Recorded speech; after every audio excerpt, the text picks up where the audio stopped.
Alors, pour ce point-ci, c'est comment adapter la comptabilité à une cellule familiale. Suzanne nous avait déjà interpellé il y a quelques temps là-dessus, il y a 2 rencontres, je pense, sur comment adapter la grille de budget du Lac-Saint-Jean à une cellule familiale. J'avais montré un petit exemple là-dessus. Ouais. Et on a quand même là, du travail à faire pour adapter des grilles. On a plusieurs grilles à adapter. Comment faire pour ça? Est-ce qu'il y en a qui ont déjà des grilles qui sont adaptées, qu'ils utilisent? Non. Moi, j'en ai, mais c'est pas, ça ne va pas dans le même sens que tout à fait que ce que vous faites, là. Dans le sens que je ne sais pas de suivre si je consomme, mettons, un hamburger chez McDo, je n'ai pas ça, là. Mais j'ai des chiffriers Excel qui contrôlent mes dépenses en habitation, en voiture, vacances, cadeaux, déplacements. Qui sont répartis selon toi, ta conjointe, puis la cellule familiale s'il y a lieu. Oui, en fait, ça concerne tout ça, ça concerne des choses communes. Voilà. Parce que ma conjointe a aussi ses propres affaires. Moi, j'ai mes propres affaires. Mais si on parle de placement, exemple, si on a de l'argent de trop, mettons dans mon compte de banque, je vais le déverser dans le compte conjoint placement. Puis là, c'est là qu'on prend des placements à 2 parce que c'est plus la somme est élevée. Je peux le déverser dans mon compte aussi, j'aurai pas de problème. Bon, ben, est-ce que tu veux devenir mon conjoint?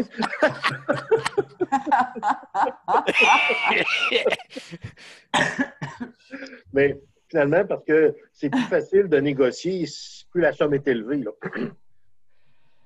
Okay. Moi, j'ai une autre méthode, c'est que vu qu'on s'est séparé les dépenses, donc je peux faire des budgets séparés en fonction des dépenses. Ma femme a ses revenus, moi j'ai revenus, on s'est partagé les dépenses. Et puis, bonjour! Bonjour Louise. Bonjour. Je ne sais pas ce qui s'est passé. Quand tu as voulu mettre l'écran, tout, j'ai été complètement déconnectée. Okay. On pensait que tu pleurais. Puis là, ben, j'ai essayé de me reconnecter, puis ça ne marchait pas. Ça fait qu'il a fallu que je ferme toutes les affaires. J'ai fermé mon accès réseau, j'ai reparti ça, puis là, ben là, je suis de retour. Alors, désolée pour en fait, le contretemps. Là. Oui, mais tu as eu le bon réflexe de fermer, de repartir et de revenir nous rejoindre. C'est parfait. C'est bon. Parce que ça continuez où vous êtes rendu, puis j'irai voir l'enregistrement. C'est bon. Alors donc, c'est quand même bien là, que tu aies eu le réflexe de te réinitialiser, de revenir. C'est parfait. Excellent. Donc, Denis, tu disais que tu avais une autre méthode pour adapter la comptabilité à une cellule familiale. Oui, bien, il faut s'entendre sur le partage des dépenses. Si, par exemple, en fonction des catégories, ma femme a certains comptes de dépenses qui lui ont été alloués, puis moi, j'en ai spécifiquement qui m'ont été alloués. Donc, je peux faire 2 budgets séparés avec les revenus et les dépenses de chacun, puis je roule avec ça. C'est bon. Est-ce qu'il y en a qui ont d'autres méthodes? Non, c'est bon. Écoutez, je pense que vous détenez des clés déjà là, pour faire un bon travail sur ça.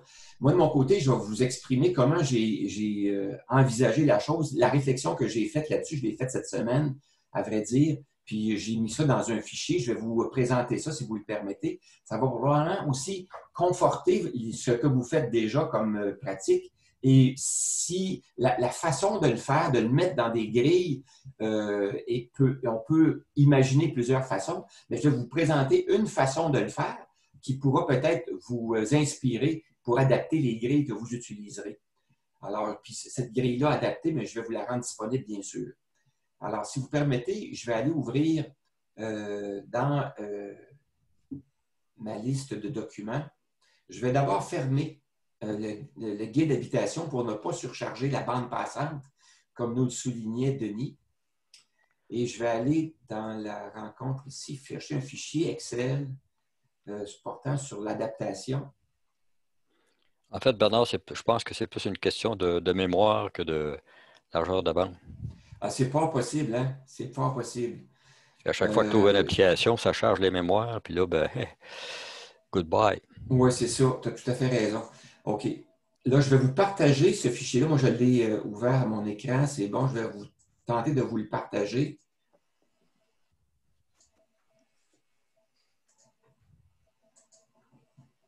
Est-ce que vous le voyez à l'écran? Oui. Oui. Excellent. Oui. Alors donc, ce fichier-là, vous allez reconnaître l'onglet de Budgeto. Alors, l'onglet de Budgeto, Louise, elle ne voit pas. Qui ça? Moi? Ouais, tes Ah oui, caractères moi, je sont vois. petits. Oh, je Ouais, vois, mes je caractères sont petits. vois. Oui, c'est petit. C'est petit, mais là, je ne dis plus rien. Là. Je peux rester avec vous autres. ouais. Louise, mais tu peux le dire quand même. Puis c'est pour moi, Ah c'est là, très facile je suis plus d'augmenter la trop, là. grosseur des caractères. C'est bien, c'est bien. OK. Oui, oui, la Parfait. grosseur Alors, des caractères, Bernard, c'est oui, sûr. oui, oui, oui, des caractères, ça c'est sûr, sûr, sûr. Alors, donc, dans cet onglet-là, c'est un onglet de budget. Alors, ce qu'on voit, c'est qu'on a des colonnes qui nous servent à décrire ou à faire la déclinaison de nos revenus, de nos dépenses par catégorie. On a une colonne pour inscrire le taux d'augmentation annuel et on a les montants annuels. On a une colonne par année. Alors, lorsqu'on utilise une colonne par année, comment faire l'adaptation pour une cellule familiale, par exemple, pour distinguer les revenus, les dépenses de chaque conjoint et les dépenses et les revenus là, communs s'il y a lieu. Alors donc, la façon de faire, je pense que personnellement, si j'avais à le faire, comme ça, c'est un onglet pour la planification budgétaire de retraite où on a une colonne par année, je maintiendrais la structure de une colonne par année, ce qui fait en sorte que chacun des deux conjoints devrait faire sa propre planification financière de retraite avec ses propres données.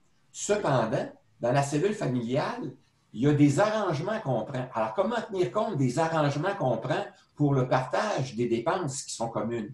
Alors ça, j'ai créé un onglet à côté qui s'appelle « Adaptation du budget » et j'ai tenté de faire cette chose-là. Je vais immédiatement agrandir les caractères. On sait pour qui. Alors donc, il y a des étapes que j'ai pensé qui seraient intéressantes de suivre. Alors, imaginons un nouveau couple. Ça peut être vos enfants, vos petits-enfants, quelqu'un que vous connaissez qui se demande comment faire si on veut devenir une cellule familiale. Qu'est-ce qu'on fait? Comme moi, si je décidais d'aller habiter avec ma blonde, comment on pourrait procéder? Alors, première chose, comme le suggère Yves McSween, ouvrir un espace de discussion portant sur les aspects financiers de la vie en famille. Deuxième étape, établir quelles informations financières on est prêt à partager. Est-ce qu'on veut tout partager ou on est prêt à partager seulement une partie de nos informations financières? Et ça va dépendre souvent de la profondeur de la relation et de l'étendue de la relation. Comment on la voit, qu'est-ce qu'on veut partager dans l'ensemble. Alors, c'est un élément qui peut être chatouilleux. Alors, il faut préciser ces éléments-là et continuer à travailler en fonction de ce qui sera partagé. Troisième élément, c'est établir le portrait de la situation financière de chacun des conjoints et les éléments qui vont être communs, qui vont être partagés. Là, je constate que je fais des coquilles. Hein. Vous êtes habitué de me voir avec des coquilles. Là, c'est ça. Alors, compte tenu que les caractères sont plus gros, on les voit mieux. En situation, il y a encore une coquille. Donc. Ah oui, dans situation, oui, tout à fait. Je vois que vous suivez. C'est excellent. Pour moi, les caractères ne sont pas encore assez gros pour que je puisse voir les coquilles. Mais c'est pas grave. OK. Mais tu as une bonne idée, c'est bon. Alors, oui. L'élément suivant, donc, c'était d'établir le portrait de la situation financière de chacun des conjoints et les éléments communs. Et comment l'établir? Mais c'est à l'aide d'une grille qui est présentée plus bas dans l'exemple à partir de la ligne 20. Dans ce portrait-là, il est bon de catégoriser et de chiffrer les besoins, les pratiques, les attentes, les souhaits de chacun des conjoints. Alors, ensuite, une fois qu'ils sont catégorisés, c'est bon de les prioriser. Prioriser ce qui est des attentes, des besoins et des souhaits. Hein. C'est sûr qu'un souhait, c'est moins prioritaire qu'un besoin. Alors, il faut faire cette discussion. C'est une discussion à ce moment-là, puis il faut savoir doser les éléments pour en comprendre l'importance. Ensuite, inscrire les revenus et les dépenses de chacun des membres de la famille ou de l'unité familiale, toujours en fonction de ce qu'on est prêt à partager. Hein. Ensuite, par exemple, quelqu'un peut décider de ne pas vouloir partager des revenus de telle source parce qu'il veut les garder pour lui, mais ça dépend de la relation, hein, comme on disait tantôt. Bon. Ensuite, calculer la proportion de la contribution de chacun. Alors, lorsqu'on a établi les éléments qui sont propres à chacun et les éléments qui sont à l'intérieur de ce qui est partagé, on devrait être bon pour calculer la proportion de la contribution de chacun. Une fois que c'est fait, on va inscrire les dépenses communes et les dépenses communes et les... je répète les dépenses communes, si c'est pas mieux, là. C'est probablement les revenus et les dépenses communes à chacun des membres de la famille. Ensuite, déterminer la proportion qui est assumée de façon commune et la proportion qui est assumée par chacune des personnes individuelles. Ensuite, déterminer le pourcentage de la contribution aux éléments communs. Déterminer la proportion des engagements. Les engagements, pour moi, ce sont les dépenses fixes et il y a aussi les dépenses variables qui, elles, peuvent être souvent là, qui vont varier d'un mois à l'autre. Ensuite, déterminer la proportion des dépenses optionnelles ou discrétionnaires de chacun. Puis, après discussion, convenir de la répartition qui est adéquate entre les conjoints. Alors, une fois qu'on a vu le portrait, qu'on a catégorisé, qu'on a priorisé, qu'on a mis les chiffres à la bonne place, qu'on a vu les pourcentages, comment ça se répartit, il est plus facile de dire est-ce que cette situation-là nous convient ou ne nous convient pas. Mais moi, je pense qu'il vaut la peine de faire l'exercice de mettre les chiffres clairs et nets pour les deux conjoints, d'une part. Et aussi, ce que je pense qui est bon, c'est d'ouvrir l'espace de discussion en disant, au besoin, si on voit que la situation a changé ou qu'on est mal servi par l'entente, ben, on pourra réviser l'entente qui a été convenue si ça ne convient pas. Maintenant, si on regarde la grille, alors la grille, on a la section des revenus qui sont déclinés. On a une colonne où on indique la catégorisation qu'on a faite de nos dépenses. Alors, ici, F pour fixe, puis V pour variable. Alors, on voit que les revenus de rente sont des revenus fixes et les montants là, qui reviennent comme des dividendes et des intérêts de placement, c'est des revenus variables. L'autre élément, l'autre colonne, ce sont des colonnes pour la priorisation. Il faut prioriser ce qui est nécessaire et ce qui est optionnel. Exemple, pour les dépenses reliées au logement, à peu près tout est nécessaire, sauf peut-être la section rénovation, réparation qui pourrait être optionnelle. La section décoration, pardon. La section décoration qui pourrait être optionnelle. Alors donc, c'est une manière de voir qu'est-ce qui est nécessaire, qu'est-ce qui ne l'est pas, qu'est-ce qu'on veut partager, qu'est-ce qu'on ne veut pas partager. Donc, on peut descendre chacune des catégories pour décider qu'est-ce qui est nécessaire ou pas nécessaire. Exemple, dans l'alimentation, on peut dire que les restaurants sont peut-être nécessaires ou optionnels selon le vécu du couple, parce qu'il peut y avoir, par exemple, une situation où on mange au travail. Lorsqu'on va travailler, on a un repas du midi qu'on met dans le restaurant. À ce moment-là, on peut même faire 2 lignes pour le restaurant. Restaurant, cafétéria, selon ce qu'on est un besoin parce qu'on va au travail, ou encore les restaurants de type sortie qu'on fait entre conjoints, des choses comme ça. On pourrait distinguer les deux sur 2 lignes.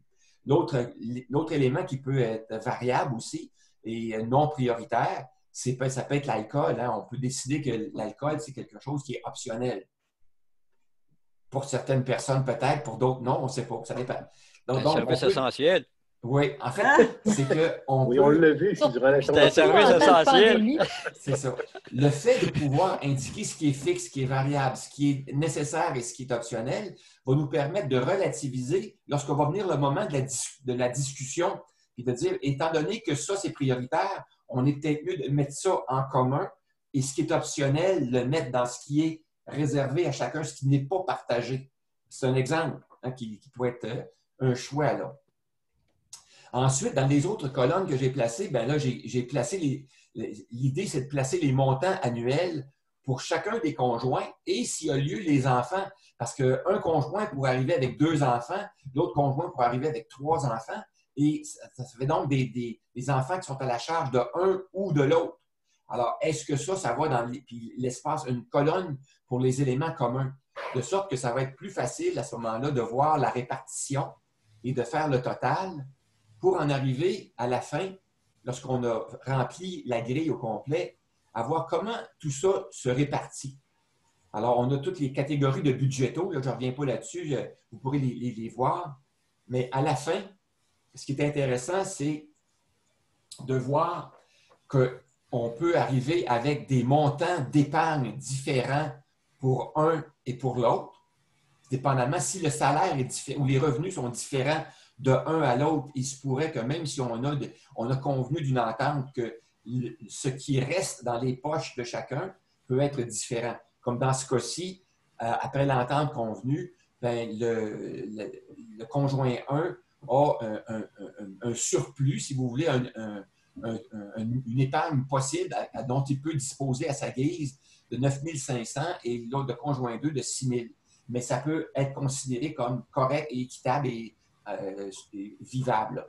L'autre élément, c'est de voir l'écart avant contribution aux dépenses communes. Alors, avant la contribution aux dépenses communes, quel est le total, le surplus ou le déficit encouru par le conjoint 1 et le conjoint 2, à quoi ça correspond en termes de pourcentage des revenus. Et après la contribution aux dépenses communes, voir quel est le montant de la contribution de chacun, quel est le pourcentage et quel est l'écart après contribution. Là, je ne suis pas sûre de bien saisir. Quand tu parles de l'écart avant contribution, oui, les chiffres que tu indiques là, ça correspond à quoi exactement? Ça correspond à une formule. La formule qu'on voit ici, là... Non, mais ce que je veux dire, c'est quand ça correspond à quoi, là? Mettons, là, le 46 000 versus le 49 000. Oui. Alors, le 46 000 correspond à la somme des revenus et des dépenses qui sont calculés pour la colonne F. Colonne F, c'est le conjoint 1. OK. Et l'autre 49 000, ça correspond à la colonne G, donc ce sont les revenus et les dépenses du conjoint 2. Par exemple, pour une année. C'est ça. Alors, le total revenu moins les dépenses, à la ligne 186, ce sont les dépenses. 186, oui, c'est le montant de la réduction de la PSV. 176, c'est l'impôt. Et 170, c'est les dépenses totales. Donc, F43, si je reviens, là, on a la ligne 43 qui sont les revenus, 170 les dépenses, 176 l'impôt à payer, 186 c'est le montant de réduction de la PSV s'il y a lieu. Comme dans ce cas-ci, il n'y en a pas, mais ça pourrait arriver. Alors donc, ça fait en sorte que le conjoint 1, après avoir calculé ça, il y a un écart ou un surplus de 46 000 dans son année qui correspond à 53 de ses revenus. Et le conjoint 2, c'est 49 000 qui correspond à un surplus de 58 Mais ce qu'on a placé dans les dépenses qui sont faites communes, ne bougez pas si on vient ici, les dépenses communes qui sont ici, on a un total de dépenses communes qui s'accumulent. Attends un peu. Montre-moi tes dépenses communes, c'était une de mes questions là aussi que ça. Parfait. Alors donc, il n'y a pas de revenus communs dans ce couple-là. Ils n'ont pas une business qu'ils partagent ensemble.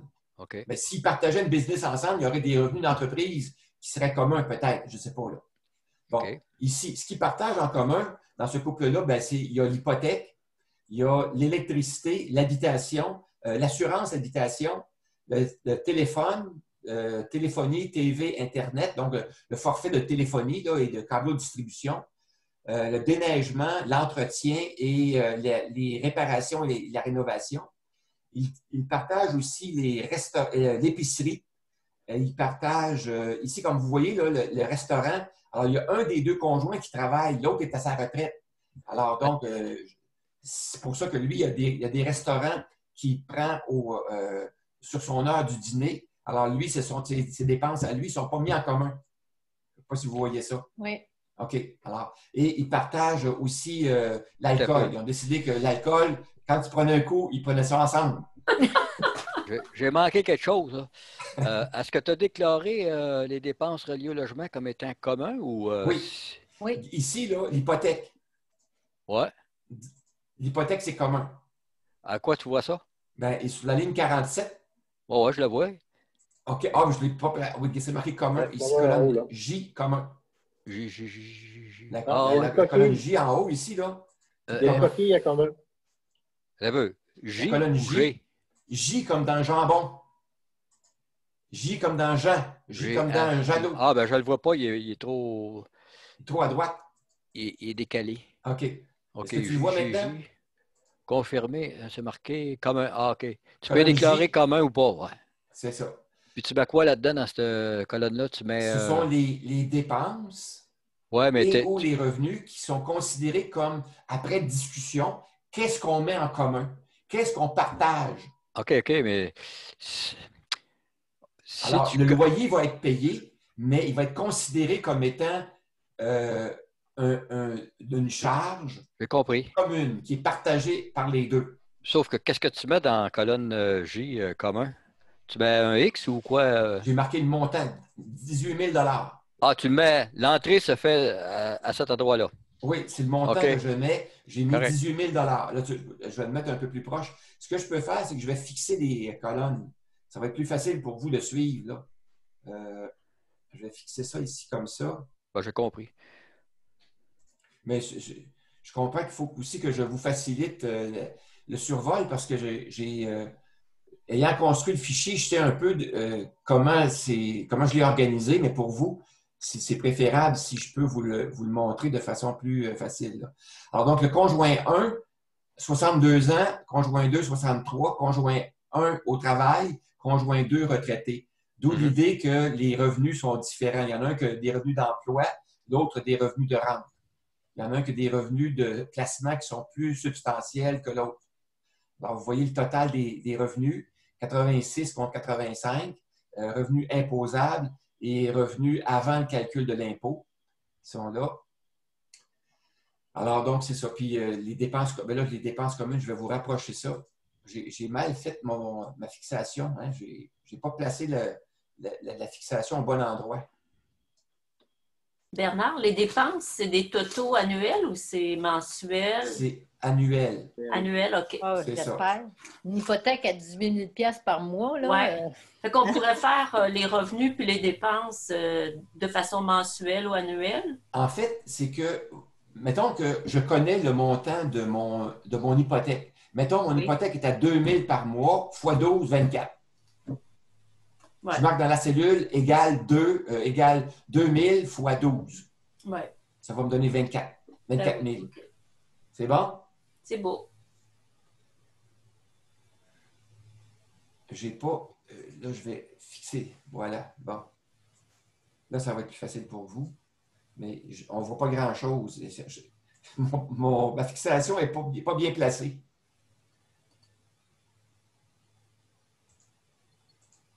Je devrais monter ça comme ça plutôt pour vous montrer la fixation.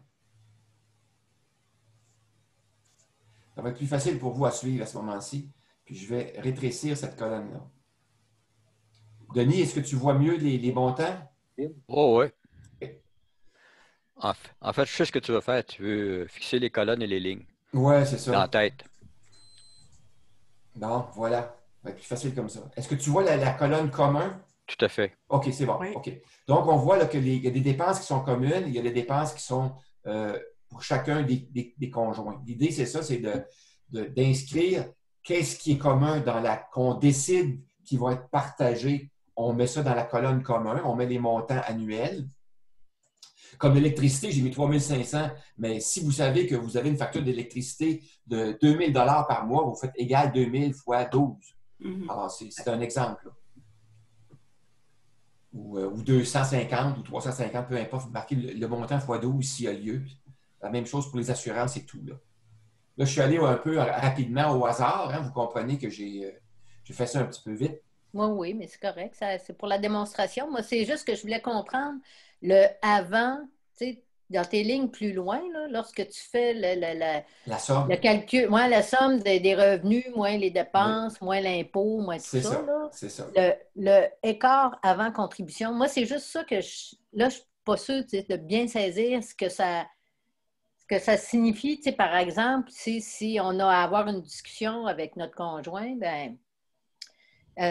cet écart-là, il représente que chacun, admettons, c'est le bilan de notre bilan annuel avant qu'on partage des choses? Ou c'est, Oui, tout à fait. Alors, à la ligne, si vous regardez là, à la ligne 169, on a 170, on a le total des dépenses.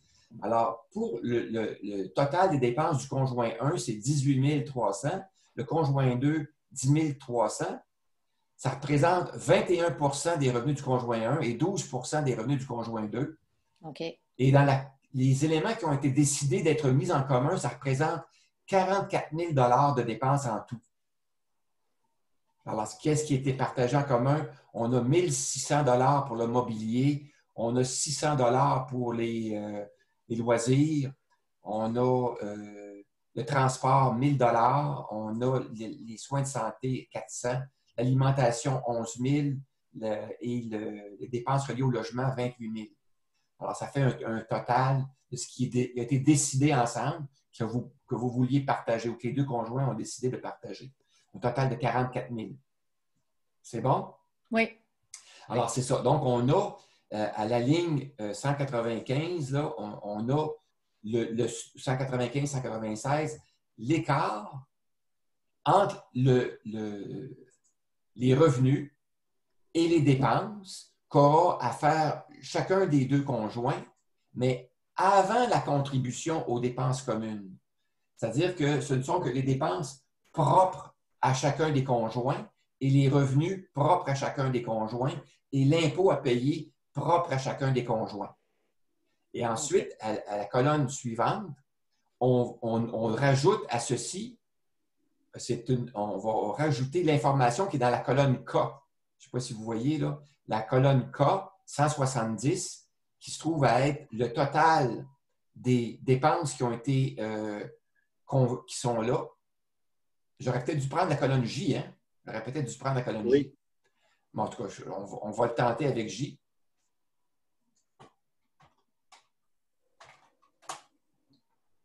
On va faire la même chose ici avec le J. Alors donc, le montant de la contribution, étant donné que les dépenses communes sont de 44 300, le montant de la contribution, 22 150, ça a bien du bon sens. Oui, parce que là, la contribution, le pourcentage a été réparti 50-50 c'est ça. Entre les deux conjoints. Si on dit, par exemple, non, c'est ce qui serait dans ce cas-ci, on préférait 60-40. Alors, on va marquer 60 pour un, puis on va marquer 40 pour l'autre. Et le montant va être réparti selon la proportion qui a été décidée. D'accord. Ça va? C'est une façon de faire pour répartir le budget, finalement, les revenus et les dépenses, voir clair dans la situation nouvelle ou la situation là, de chacun et les éléments qui sont mis en commun. Est-ce que comment vous réagissez face à cette façon d'inscrire les données? Est-ce que vous pensez que ça pourrait convenir à votre situation, par exemple? Pour moi, c'est vraiment une solution très, très intéressante à exploiter. Parce que je n'avais pas trouvé de solution, sauf que dans une cellule, j'ajoutais les informations pairées de l'un et de l'autre tout le temps. Alors, ça ne permettait pas de distinguer chacun des membres du ménage. Là, je trouve que ça, c'est vraiment une belle façon de gérer. Parfait. Et ça, dans le fond, c'est ce que vous gérez avec ça, c'est l'entente. Oui. L'entente entre les deux conjoints, puis la façon de dire qui paye quoi. Par exemple, vous pourriez dire, au total, vous pourriez faire un compte à compte. Vous pourriez dire, par exemple, étant donné que le total, c'est de 44 000, il y en a un des deux qui pourrait dire, écoute, moi, je m'occupe de la section logement, je m'occupe de tout ça, puis toi, tu t'occupes de toutes les autres dépenses. Et à la fin de l'année, on va faire un compte à compte. C'est-à-dire que si moi, j'ai payé plus que toi tu as payé moins que moi, on va faire une balance, on va rééquilibrer. Moi, si j'ai payé plus que toi, tu me verseras un montant qui correspond à l'équilibre, qui va nous permettre de nous rééquilibrer à 50-50. Tout simplement. Donc, un montant annuel, tout simplement. qui peut être en nature. Ben, ça, c'est des ententes privées. Oui, oui, bien sûr, bien sûr, bien sûr. Ce qui est intéressant là-dessus, c'est que ça consolide, au lieu d'avoir 2 budgets, ça consolide ça sur le même chiffrier. Oui. Ça fait que c'est moins de taponnage. Oui, c'est ça. Et c'est ce que vous gérez comme entente. Maintenant, c'est comme je vous disais, les dépenses, bien là, il faut vous assurer que les dépenses qui sont prévues être prises en charge sont réellement prises en charge. Alors, quelqu'un qui dit, moi, je m'occupe de payer l'hydro, je m'occupe de payer les services de téléphonie et d'Internet et tout ça, ben il faut qu'elle le fasse. Sinon, il y a des pénalités qui vont être encourues, puis ça se fera à sa charge. Oh! Ben, dans le fond, là, c'est ça. Mais il faut se faire confiance, mais aussi, il faut être responsable de ce qu'on prend une entente comme ça. Aussi responsable que si on prend une entente envers un fournisseur extérieur. Oui, tout à fait. Et ben, si on n'est pas capable de faire confiance à notre conjoint sur les aspects financiers, ben, ça peut être un sujet de controverse, de discussion, puis qui fait en sorte que le couple peut battre de l'aile à ce moment-là, parce que quand on prend une entente, on s'attend à ce que l'entente soit respectée, en général. Oui, tout à fait. Puis bien souvent, c'est ça, la question monétaire, la question d'argent est souvent une question qui n'est pas nécessairement discutée à fond, là. Puis, tu sais, c'est ce qui peut amener justement à moyen long terme là, des situations qui peuvent être conflictuelles si tu ne prends pas le temps justement là, de regarder tout ça, là, parce qu'il faut que tout le monde soit à l'aise avec sa contribution. Là. Tout à fait. En plus, c'est que le fait de faire ça comme ça, on a la fameuse ligne, là, l'écart entre les revenus. Et si on s'aperçoit qu'un des conjoints, malgré notre souhait, au moment où on discute ensemble, où on met les chiffres sur la table, on peut s'apercevoir que, oups, les revenus du conjoint 1 ou conjoint 2 ne sont pas suffisants pour lui permettre de payer sa contribution et ses dépenses que lui veut faire. Par exemple, cette personne-là peut dire, moi, j'aime ça faire de la plongée sous-marine, puis je mets 20 000 là-dedans chaque année. Bien, peut-être qu'il va devoir dire, bien là, je ne pourrais pas maintenir ma plongée sous-marine, faire autant d'expéditions que j'en faisais. Peut-être que je vais être obligé de réduire mes expéditions de plongée sous-marine de moitié. Fait que là, il en prend conscience à ce moment-là que ça n'arrivera pas.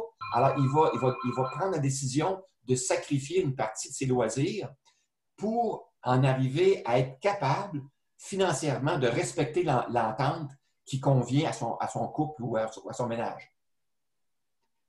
Ou à contrario, ben, de dire, ben moi, c'est des activités auxquelles je tiens, tu sais, puis c'est ça, là. Donc, rééquilibrer, là, peut-être les dépenses et tout ça en fonction tu sais, comme tu disais, là, tu sais, des besoins, des attentes, puis des souhaits, là, de chacun, là, pour que chacun puisse être bien, là, dans son, comme on dit, là, dans son ménage, là, dans son couple, là.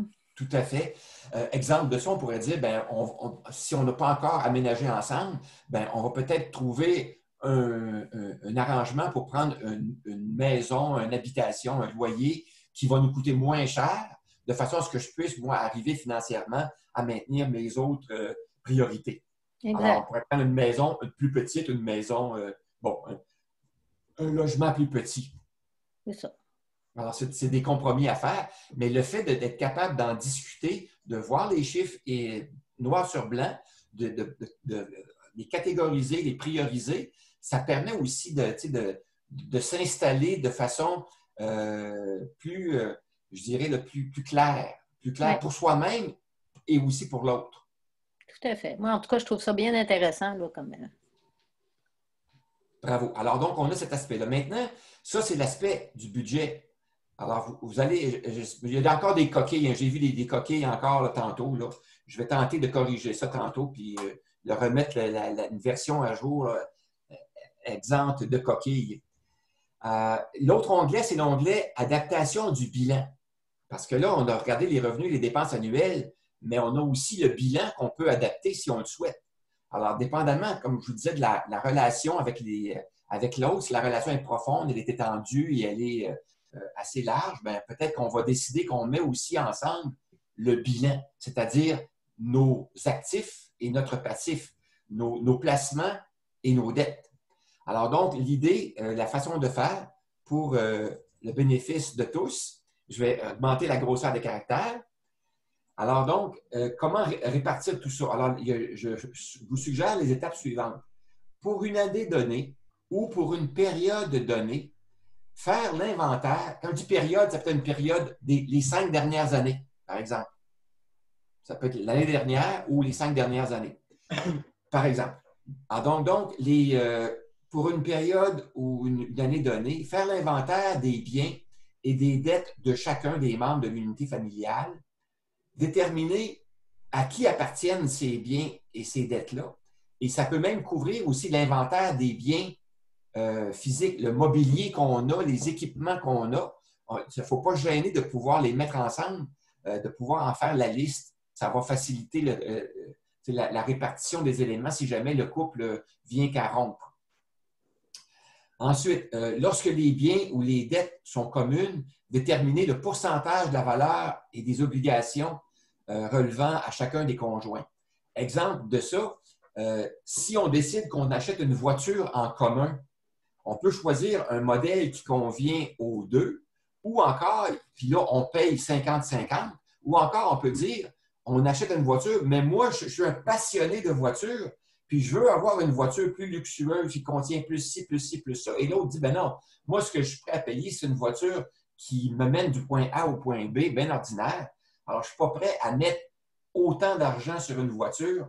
Alors là, il peut y avoir pour cet actif-là ou ce bien-là, une répartition différente. On peut dire, bien là, toi, tu vas payer pour la voiture, tu vas être responsable de 75 de la voiture, donc à la fois les réparations, l'essence et le coût d'achat ou d'emprunt, etc., pour la voiture. C'est un exemple que je donne. Mm-hmm. Ensuite, déterminer la proportion des dépenses assumées de façon commune par chacun des membres, comme je vous disais, les dépenses reliées à une voiture, par exemple, ou à une propriété. Et établir la valeur des biens et des dettes au début de la mise en commun. Et moi, ce que je vous suggère aussi, c'est mettre à jour cette valeur-là à chaque année pour voir comment la situation évolue au fur et à mesure. Alors donc, un exemple de grille qui pourrait être faite pour ça, alors vous pourriez dire, par exemple, on a une maison en commun et on investit dans la maison chacun 50-50. Donc, on a chacun 50 %. Alors donc, c'est une dépense qui est commune. Mais par contre, il pourrait y avoir un autre élément. Une personne pourrait dire, moi, j'ai un chalet qui m'appartient en propre. Alors, je pourrais dire, bien, j'ai un chalet qui m'appartient à 100 %. Alors là, ça ne sera pas commun. Ça veut dire que les dépenses, les taxes, les réparations reliées au chalet ne seront pas considérées dans le budget commun, mais vont être considérées dans le budget du conjoint 1. Un exemple. Maintenant, concernant les placements, c'est la même chose. Est-ce qu'on considère nos placements communs ou on considère nos placements séparés? Alors là, c'est un choix à faire.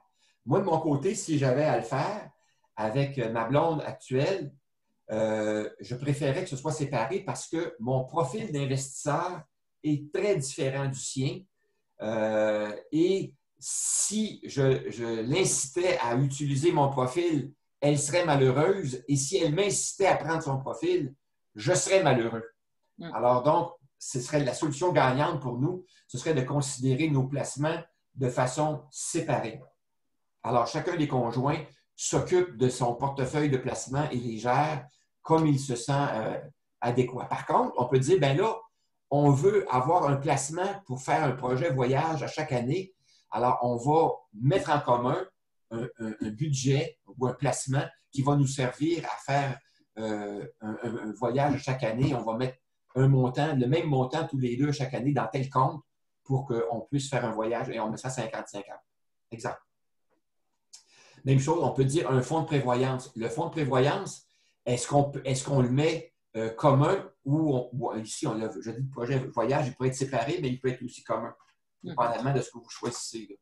Le fonds de prévoyance, on peut avoir un fonds de prévoyance personnel, mais on peut aussi avoir un fonds de prévoyance commun.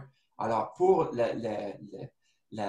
l'unité familiale, on peut dire que le fonds de prévoyance, il est commun et on considère que ça devrait être, exemple, 5 % ou 10 % du montant qu'on paie en hypothèque. Alors, si on paie 28 000 en hypothèque, on devrait mettre dans notre fonds de prévoyance, si on dit 10 2 800 $ par année dans les fonds de prévoyance, donc 1 500 $, 1 400 chacun. Alors, vous voyez que c'est une façon très rapide d'en arriver à proposer des arrangements avec lesquels on va être au clair, puis on va dire oui, on est capable de respecter ces engagements-là et de les rendre, de les mettre en opération. Autre élément, exemple, quelqu'un qui a un bateau ou un motorisé. Alors, lui, il pourrait dire, bien ça, ou encore, on peut dire, bien là, on s'achète ensemble un motorisé ou un bateau et on va le payer à 50-50. Par contre, il y en a un des deux qui a une collection. Exemple, une collection de tableaux, une collection de sculptures, une collection d'outils, une collection de ce que vous voulez. À ce moment-là, bien, la personne pourrait dire, cette collection-là, elle m'appartient en propre, puis je vais continuer à l'alimenter, puis à la documenter, puis à la faire évoluer. Alors, si jamais j'ai une collection d'autos puis que je vends une auto, bien, l'auto, si c'est moi qui est responsable de la collection, bien, le fruit de la vente d'une des autos me reviendra en propre et non pas, ce ne sera pas mis en commun. La même chose concernant le passif. Vous pourriez dire que le prêt hypothécaire est pris à 50-50, donc il est en commun. Par contre, chacun peut avoir sa voiture et chacun, à ce moment-là, pourrait dire, bien, on est responsable chacun de notre voiture. Même chose, chacun peut avoir un prêt personnel, une marge de crédit ou une carte de crédit qui va assumer de façon personnelle et à 100%.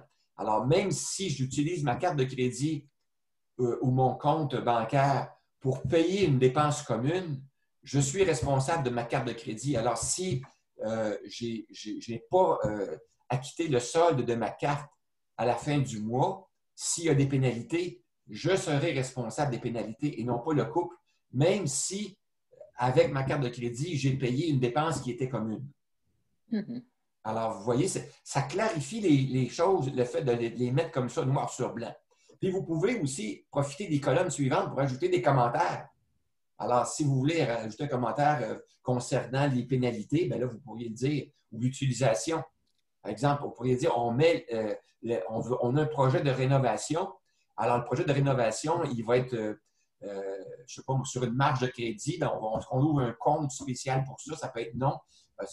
Moi, je vais avoir une marge de crédit. Un des deux conjoints va avoir la marge de crédit, mais il va s'en servir uniquement pour faire des dépenses reliées au projet de rénovation qui, lui, va être commun. Alors, vous pouvez écrire les commentaires qui vont vous permettre de clarifier la situation. Puis, lorsque viendra le temps de régler les comptes, bien, ça va être plus facile. Alors, voilà, c'était ce que j'avais à dire concernant le partage du bilan dans une cellule familiale. Est-ce qu'il y en a qui veulent réagir à cette présentation-là? Moi, j'ai juste un petit commentaire. Le fonds de prévoyance pour la maison devrait être basé à un pourcentage sur la valeur de la maison et non pas sur le montant de l'hypothèque. Merci beaucoup, Jean, pour ton commentaire. C'est excellent. Moi, j'avais dit ça comme ça, mais c'est parfait. Tu mets les points sur les i et les t sur les barres et c'est ce qu'on veut. Mais en fait, c'est parce que l'hypothèque, un jour, elle va être à zéro. Fait que ton fonds de prévoyance va devenir à zéro. Alors que ta maison, elle, que tu as acheté, mettons, 100 000 au départ, qui en vaut 200 aujourd'hui, bien, ça veut dire que la toiture va coûter plus cher à faire. Fait que le pourcentage va toujours respecter la croissance des coûts de l'inflation, finalement. Super. Merci, Jean, pour ton commentaire. C'est très approprié. Autre commentaire? Est-ce que vous voyez qu'une telle façon d'écrire les éléments, est-ce que ça pourrait être utile dans votre situation ou dans la situation de quelqu'un que vous connaissez? Tout à fait. Moi, je trouve ça très intéressant comme approche, là. Moi, je trouve que c'est vraiment bien exploiter la complexité de différents types de ménages. Alors, c'est assez souple pour être adapté à chacun de nos besoins. C'est un bel exercice. Merci. Alors donc, on a vu là, que dans les colonnes D, E, F et G, on a placé des catégories, des pourcentages, mais on n'a pas vu les colonnes de I à L, mais vous comprenez très bien qu'il s'agit d'inscrire la valeur à ce moment-là à la fin de chacune des années. Alors, vous auriez la valeur, par exemple, au 31 décembre de telle année conjoint 1, sa valeur, c'est quoi? Conjoint 2, la valeur commune, s'il y a lieu total, de sorte que vous allez pouvoir voir évoluer les choses d'une année à l'autre. Et ce qui est bien là-dedans, c'est que si on voit qu'il y a des...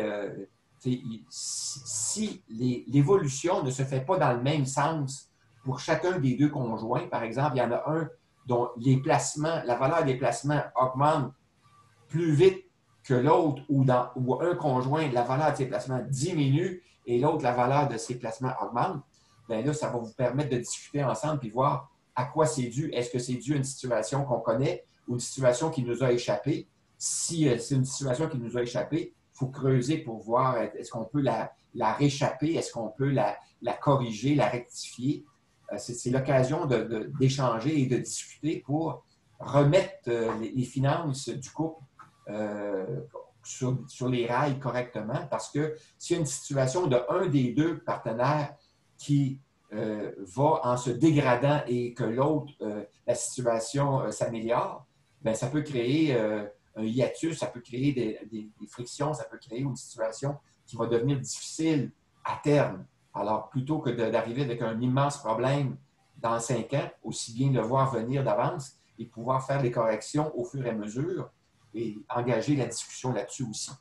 Mm-hmm. Oui, mais je trouve ça bien intéressant parce que c'est ça, je pense que dans le couple, chacun veut contribuer, mais à hauteur de ce qu'il est en mesure de faire, mais aussi en faisant des choix éclairés, là, au même titre justement qu'on en a à faire là, de façon individuelle, mais là, en couple, on en a aussi à faire. Puis quand tu vois un peu où tu en es, ben, c'est beaucoup plus facile en ayant un portrait là, qui est clair que d'y aller juste avec des projections. Là. Ou avec souvent, on a de belles intentions dans un couple, mais si on n'a pas les moyens de les voir venir et qu'on a une situation un peu plus précaire, à ce moment-là, ça peut créer des difficultés dans le couple. Moi, il y a un comptable qui me disait qu'il y a beaucoup, beaucoup de couples qui rompent à cause des difficultés financières. C'est ce qu'il me disait. Ou que les difficultés financières devenaient tellement importantes que ça s'accumulait et ça venait dégrader la relation. Moi, j'ai un commentaire concernant, te donner l'exemple du chalet, là, parce que je ne sais pas si c'est encore comme ça, là, mais dans le patrimoine familial, la maison, le chalet et les 2 voitures, quand tu divorces, là, c'est 50-50. Fait que je ne sais pas, peut-être c'est intéressant d'en tenir compte là-dedans. Je ne sais pas si c'est encore vrai, mais peut-être que c'est intéressant de le savoir avant de faire son chiffrier. Là. C'est encore vrai. Ah, parfait. C'est ça. Mais le fait de le savoir, c'est une information qui est pertinente, de sorte que si on sait, par exemple, que la valeur de ces biens-là est une valeur qui va être séparée à 50-50 au moment de la dissolution du couple, s'il y a lieu, eh bien, ça nous incite aussi à savoir comment on s'engage dans ce bien-là, chacun de son côté. Au moment de l'engagement, ça a aussi son importance. Alors, si un des deux a une prédisposition à vouloir s'acheter une voiture extrêmement chère, une Ferrari ou je ne sais trop quoi, puis l'autre se contente d'une petite Toyota Corolla, bien là, c'est ça, là. C'est le moment de la dissolution. Celui qui a payé pour sa Ferrari, il va peut-être dire « Oh, la pilule est un petit peu plus dure à avaler, là, parce que sa Ferrari va passer dans le bucket du 50 ». Exactement. Alors, donc, il y a une nuance à tout ça, par exemple, là. La contribution des 2 partenaires va être mise en compte. Là, ce que je veux dire, c'est que si je me sépare et on partage la maison qui vaut 200 000, mais que moi, j'ai mis une mise de fonds initiale de 75 000, puis ma conjointe a mis une mise de fonds de 25 000, on va en tenir compte. C'est pas vrai qu'on va dire la maison, c'est 100 000 à chaque. Là. OK. Donc, la répartition ne sera pas nécessairement 50-50. Non. Si c'est avant le mariage. Non, mais même, ou pendant, si la personne peut prouver que c'est moi seul qui a payé. Là. Ouais, mais pour le prouver, ça coûte cher. Non, mais si tu fais un budget comme ça, puis tu dis que le chalet est à... Moi, je vois, le chalet, c'est un seul des conjoints qui s'en occupe, ça vient de le prouver. Tu sais, puis là, il montre ça, son bilan à chaque année, puis il dit, gars, c'est toujours moi qui ai payé pour le chalet. Voici mes factures. Oui, mais ça, c'est en relation avec une loi le patrimoine Ouais. familial. Le patrimoine familial, le chalet n'en fait pas partie. La Oui. maison familiale en fait partie. Le chalet en fait partie, Denis. La Ah maison, ouais? le chalet, Oui. puis les 2 voitures. Oui. Ah, ça va C'est pas pour ça. ça que le type qui a un chalet, là, il serait mieux de vendre son chalet et s'acheter une maison en logement. Oui. Ça ne sera pas dans le patrimoine. Ou Ben, un c'est bon. motorisé. Merci. Mais on va quand même tenir compte, sur preuve, évidemment, là, de la mise de fonds de la personne au départ. Là. Des deux, Ouais. des deux personnes, des deux partenaires au départ. D'accord. Suite à ta question, Louise, Oui. moi, ce que je fais comme lien, c'est que le document que je viens de vous présenter pourrait même être utilisé au moment de la dissolution comme étant le reflet de ce qui s'est passé année après année. Puis ça va éclairer le juge sur la façon dont les finances ont été conduites et ça pourra l'aider à prendre une décision qui va être plus en accord avec, d'une part, la loi, mais aussi avec la répartition effective de ce qui a été, de ce qui était le portrait de la situation réelle. De là l'importance de faire ça à chaque année. Parce qu'au cours des années, il y a des choses qui changent. Puis quand tu arrives au divorce, moi, je me suis fait dire, madame, vous êtes perdante de tous les côtés. Parce que la situation avait changé. Oui, Fait tout à fait. Et l'importance d'ailleurs, de faire ça chaque année.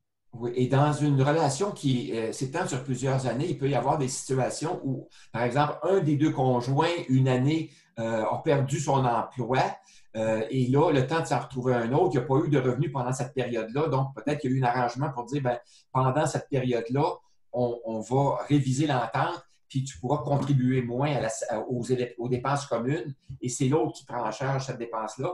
Une autre année, ça pourrait être un autre conjoint qui est en maladie puis qu'il n'a pas été capable de prendre en charge autant. À ce moment-là, il y a des répartitions qui peuvent changer d'une année à l'autre.